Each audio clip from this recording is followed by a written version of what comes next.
आता होत आले या पुढे ते ना कधी होणे.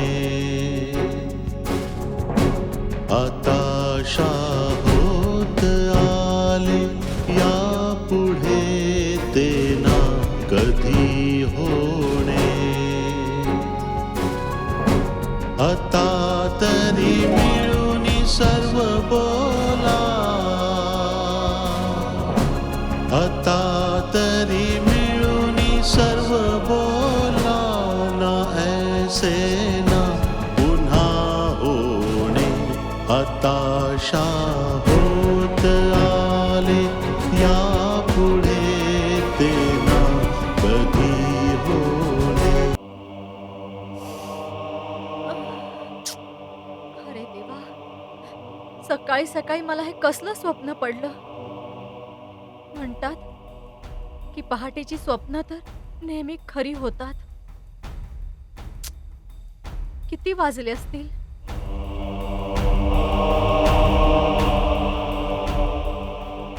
हा, माझं नशीब चांगलंय. आत्ताशी 1:30 वाजतोय.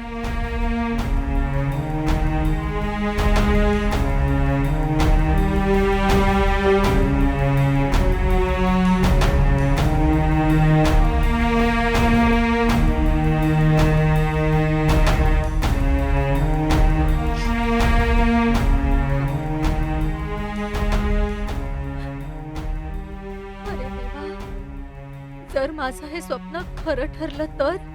नाही नाही, असं नाही होऊ शकत. मग तर माझं आयुष्यच उद्ध्वस्त होईल. हे देवा, त्यांचं रक्षण कर. त्यांना वाचव देवा. जसे ते जाताना सुखरूप गेले तसे सुखरूप परतही येऊ दे. त्यांना वाचव देवा.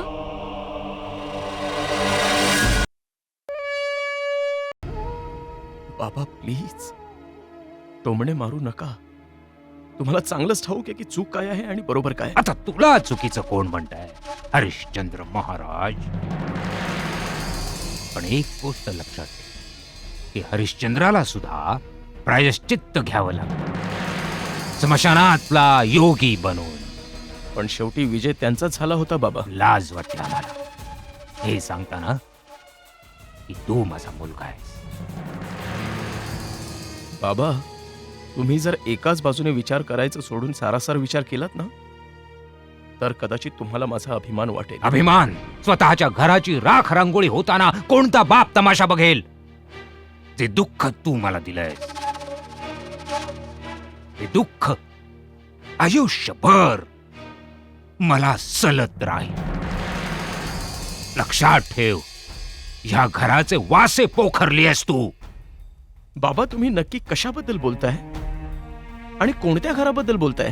ते जे एका निष्पाप व्यक्तीच्या खुनाने रंगलंय? तुझ्याशी तर वाद घालणंच चुकीचं आहे. बाबा, मलाही माझ्या वडिलांशी वाद घालायचा नाहीये. हे माझे संस्कार नाहीयेत. संस्कार? जगातले असे कोणते संस्कार आहेत जे एका मुलाला त्याच्या बापाची मान खाली घालायला शिकवतात?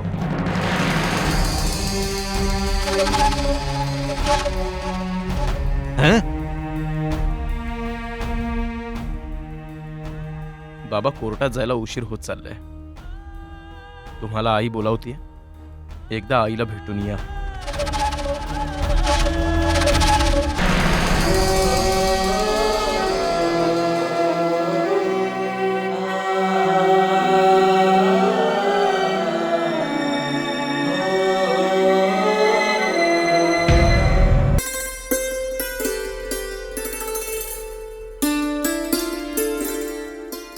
काय झालं कौसल्याबाई? आज आमची आठवण काढली. हो, तू बोलावलंस मला? ते कोर्टाचा निकाल आहे ना आज, म्हणून मीही येणार आहे तुमच्या बरोबर. कोर्ट म्हणजे काय गावातली जत्रा आहे का की मी येते तुमच्या सोबत म्हणायला?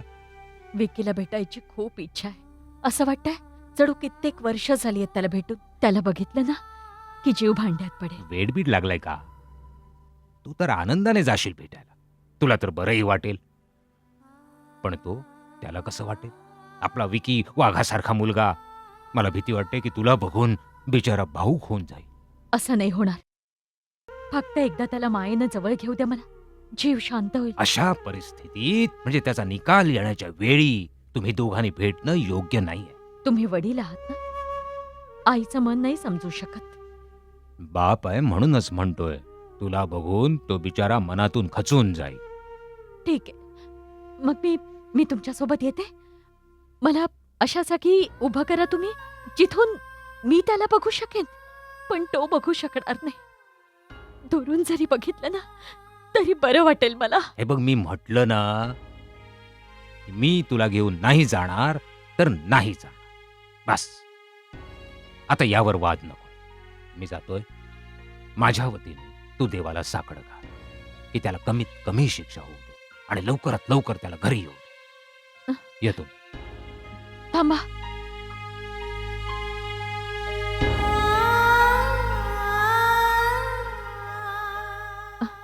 हा डबा घ्या. मी लाडू बनवले त्याच्यासाठी. विकीला खूप आवडतात. हे द्या त्याला. हो, देतो. तू काळजी घे.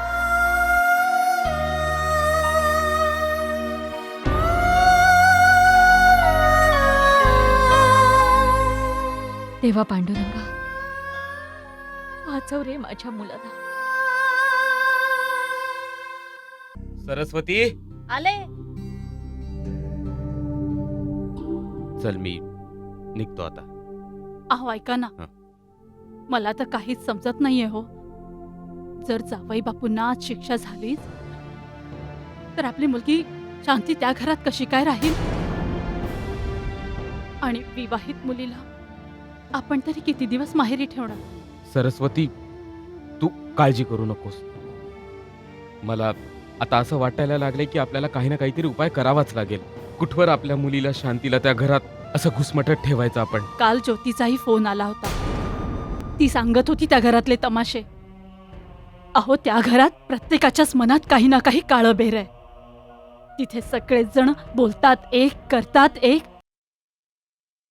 आणि या सगळ्याला जबाबदार शंकर सिंगच आहे.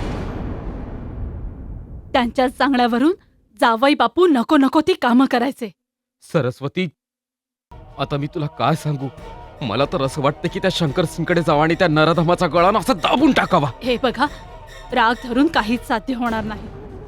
ही गोष्ट विसरू नका की आपण मुलीकडचे आहोत. ह्याच गोष्टीचं तर दुःख आहे मला. शांत डोक्याने विचार करा. मला ठाऊक आहे की त्या शंकर सिंगला बघितल्यावर तुमचं पित्त खवळतं म्हणून, पण तुम्ही एक गोष्ट लक्षात ठेवा की आपली मुलगी शांती त्यांच्या घरची सून आहे. तू काळजी करू नकोस सरस्वती. आज फक्त जावाई बापूंचाच नाही तर शांतीचाही निकाल आहे. आणि आज कोर्टामध्ये जावाई बापूंविरुद्ध निकाल लागला ना तर मी माझ्या लाडक्या मुलीला माझ्यासोबत इथेच घेऊन येणार आहे. मी असं करतो, ज्योतीला फोन करून बघतो. ती लोक कधी निघणार आहेत ते विचार.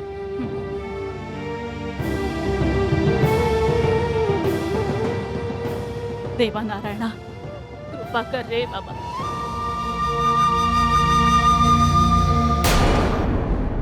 अरे रामू, जरा पिशवी आण. जावा, घराचा कानाकोपरा शोधून काढा. जावा, इथेच कुठतर असेल त्यो.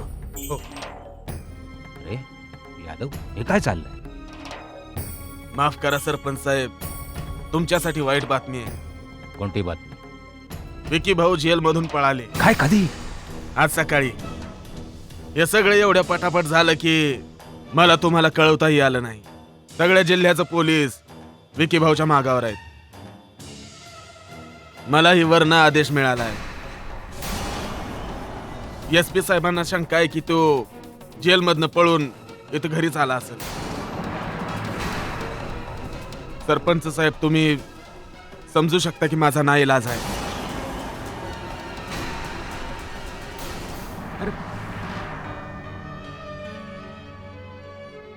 पळायची काय गरज होती?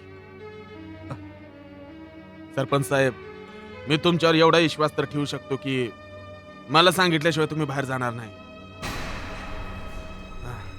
माफ करा, पर घराची झटती तर घ्यायलाच लागत. हे काय झालं? हे योग्य नाही झालं कौसल्या. ना आपल्यासाठी ना विकीसाठी. विकीने अशा प्रकारे पळायला नको होतं.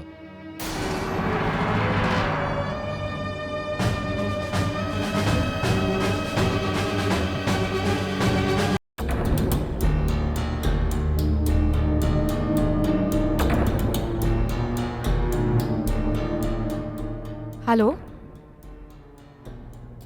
हा ज्योती बाळा, कशी आहेस? इथे सगळंच विचित्र घडतंय बाबा. जिजू जेलमधून पळाले. काय?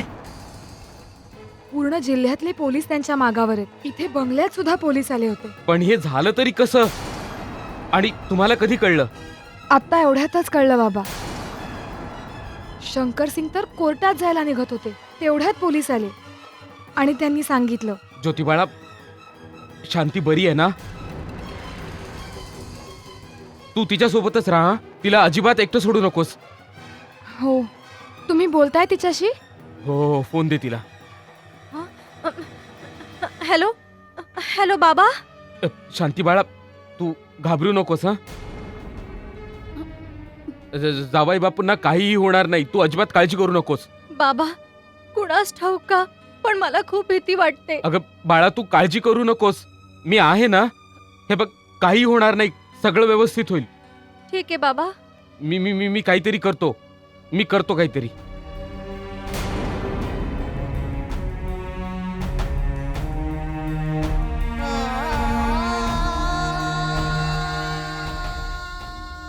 काय झालं? अहो, तुम्ही बोलत का नाही? ज्योती फोनवर काय बोलली?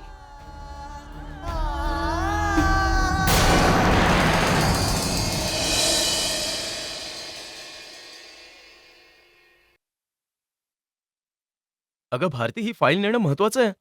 चल लवकर चल. आता तुम्हाला कुठे बी जायची गरज नाही विजय भाऊ. हा काय प्रकार आहे? तुम्ही सरळ बेडरूम मध्ये आलात? उडका जावा. बाथरूम बी नीट तपासा. जावा. पण सॉरी, माझा नाईलाज आहे. नाईलाज आहे? तुम्हाला कळलं तर असेलच की. कशाबद्दल? म्हणजे तुम्हाला कळलेलंच नाही. विकी भाऊ जेलमधनं पळाला. काय? होय, सगळ्या जिल्ह्याचं पोलीस त्याला शोधतायत. मला बी वरनं आदेश मिळालाय. मला खात्री आहे की तुम्ही पोलिसांना सहकार्य करणार.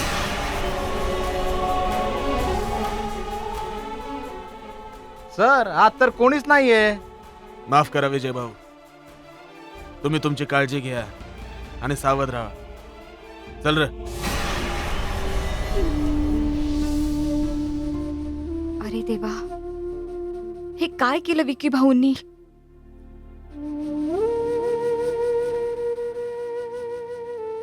हे काय केलं विकी दादाने? त्याला काय वाटलं की जेलमधून पळून तो वाचणार आहे? माहित नाही विजय, मला तर प्रकरण वेगळंच वाटतंय. नाही भारती, मला तुझी काळजी वाटते.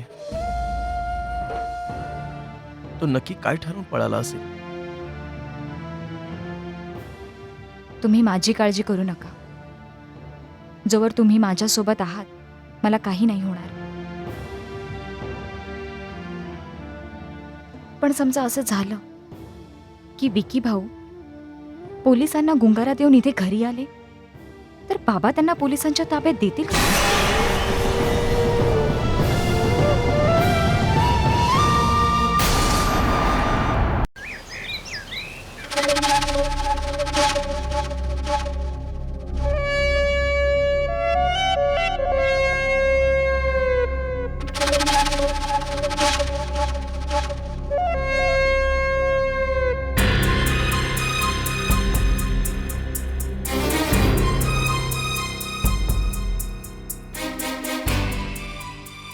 काय र? अरे तुझ्या इथून तिथं तिथून इथं फेऱ्या मारत राहण्याने विकी थोडा सापडणार हाय. अरे तू माझ्या पंढरी रायावर विश्वास ठेव, समज ठीक होईल. मन शांत ठेव. आता काही व्यवस्थित होणार नाही त्याला. आपल्या विकीने सगळ्याची माती केली आहे. एक शक्यता होती की कोर्टाने कदाचित त्याला जास्त कडक शिक्षा सुनावली नसती, पण आता खूप कठीण आहे. सगळंच खूप कठीण आहे. अरे दादा, जर का तूच असा धीर सोडलास तर वहिनीचं आणि शांतीचं काय होईल? अरे विश्वास ठेव, सौदाचं मन शांत ठेव. पंढरीराया समजा काही ठीक करेल. हो, माझा पूर्ण विश्वास आहे त्याच्यावर. लल्लो, तुला परिस्थितीचं गांभीर्य कळत नाही. विकीला आता आणखी त्रास होऊ शकतो. मी ह्या पोलिसांना चांगलाच ओळखतो. हे कुणाचंही नसतं. कुणाच ठाऊक आता काय होईल.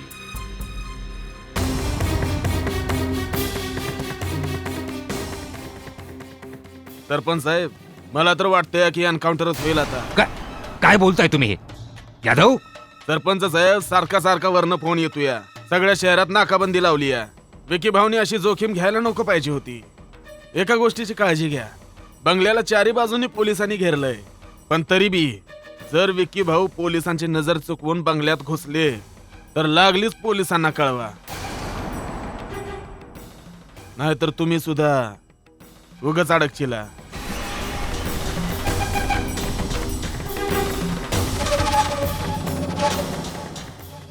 तू जरा जास्त बोलतोस असं नाही वाटत तुला? एकदम स्पष्ट बोलतोय सरपंच साहेब. विकी भाऊचं आता वाचणं लय अवघड आहे, पण जर तुम्ही लोकांनी त्यासनी कोणत्याही प्रकारे वाचवण्याचा प्रयत्न केला तर तुम्हा लोकांना बी अटक होऊ शकते. यादव, आज तो खूप बदलल्यासारखा वाटतो. सरपंच साहेब, येळेबरोबर सगळ्याच गोष्टी बदलत्या. तुम्ही, मी, हे जग काय करणार? तुम्ही काळजी घ्या सरपंच साहेब. येतो मी. नमस्कार.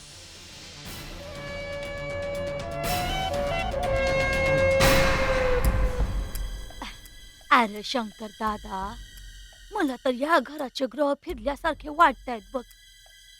तू म्हणत असशील तर मी तीर्थयात्रेला जाऊन येऊ माझ्या पंढरीरायाच्या चरणी.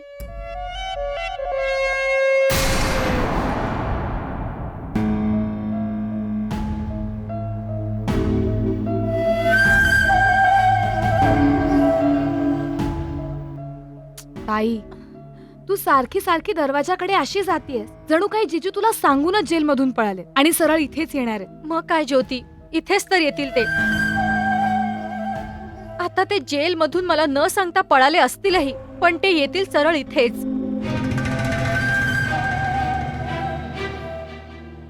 पण ज्योती, त्यांना घरात यायला जमेल का? तू एक काम कर ना, त्यांना फोन लाव ना. पण त्यांच्याकडे फोन नाहीये. एक काम कर, बाबांना फोन लाव, मला बोलायचंय. अगं, माझं तोंड काय बघतेस तू? फोन लाव ना आणि सांग त्यांना की लवकर जीप घेऊन इथे या. त्यांना बाहेरच घेऊन आम्ही कुठेतरी दूर निघून जाऊ. ताई, आई बाबांना का त्रास देतेयस? असं नको व्हायला की इथे आल्यामुळे तेही ह्यात अडकतील. मग काय करू? आता काय करू मी? ज्योती, सांग ना, मी काय करू? त्यांच्याकडे फोन नाहीये, पण त्यांच्याकडे माझा नंबर तर आहे ना. ते मला फोन तरी करू शकले असते ना. अगं, त्यांना इथे येण्याची गरजच नव्हती. मी स्वतः गेले असते त्यांना भेटायला. ताई, आता काहीही होवो, जीजू जेल मधून पळून इथे नकोय. अगं, हताशा होत आले यापुढे ते ना कधी होणे. हताशा होत आले यापुढे ते ना कधी होणे. आता तरी मिळून सर्व बोला